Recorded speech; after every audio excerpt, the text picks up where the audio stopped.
name is Jeanette Gard. I teach 7th grade life science and seniors anatomy and physiology.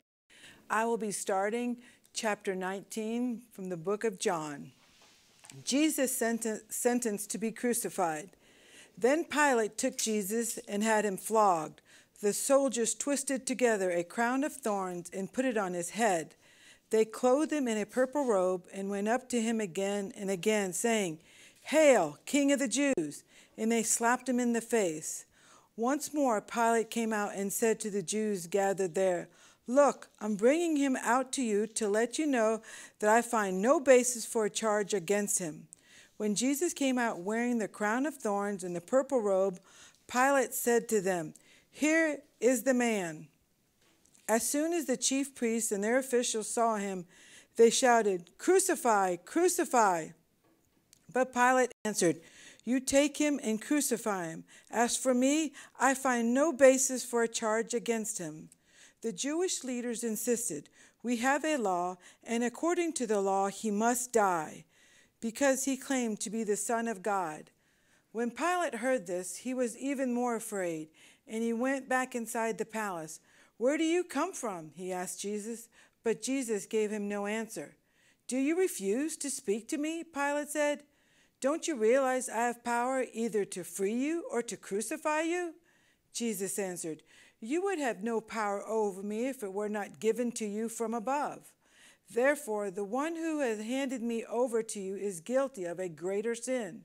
From then on, Pilate tried to set Jesus free, but the Jewish leaders kept shouting, "If you let this man go, you are no friend of Caesar. Anyone who claims to be a king opposes Caesar."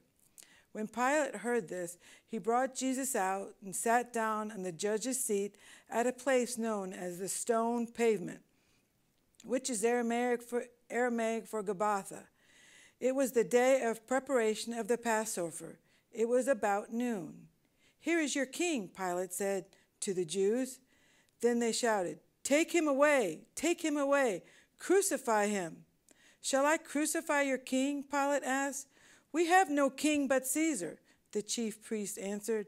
Finally, Pilate handed him over to them to be crucified.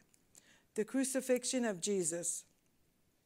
So the soldiers took charge of Jesus. Carrying his own cross, he went out to the place of the skull, which is Aramaic is called Golgotha. There they crucified him, and with him 2 others, one on each side and Jesus in the middle. Pilate had a notice prepared and fastened to the cross. It read, "Jesus of Nazareth, the King of the Jews." Many of the Jews read the sign, for the place where Jesus was crucified was near the city, and the sign was written in Aramaic, Latin, and Greek. The chief priests of the Jews protested to Pilate, "Do not write the King of the Jews, but that this man claimed to be the King of the Jews." Pilate answered, "What have I written?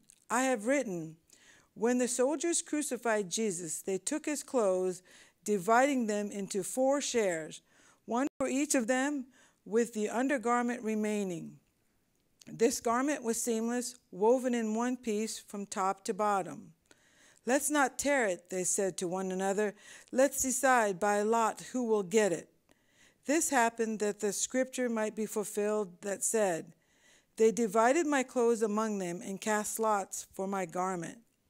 So this is what the soldiers did. Near the cross of Jesus stood his mother's sister, Mary, the wife of Clopas, and Mary Magdalene. When Jesus saw his mother there and the disciple whom he loved standing nearby, he said to her, "Woman, here is your son." And to the disciples, "Here is your mother." And from that time, the disciples took her into his home. The death of Jesus. Later, knowing that everything had been finished, and so the scripture would be fulfilled, Jesus said, "I am thirsty."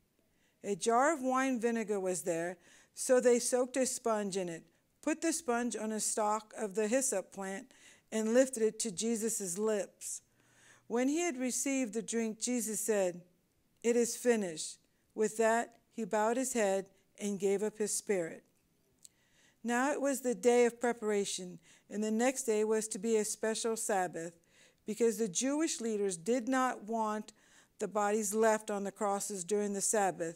They asked Pilate to have his legs broken and the bodies taken down. The soldiers therefore came and broke the legs of the first man who had been crucified with Jesus, and those of the other. But when they came to Jesus, they found that he was already dead. They did not need to break his legs. Instead, one of the soldiers pierced Jesus' side with a spear, bringing a sudden flow of blood and water.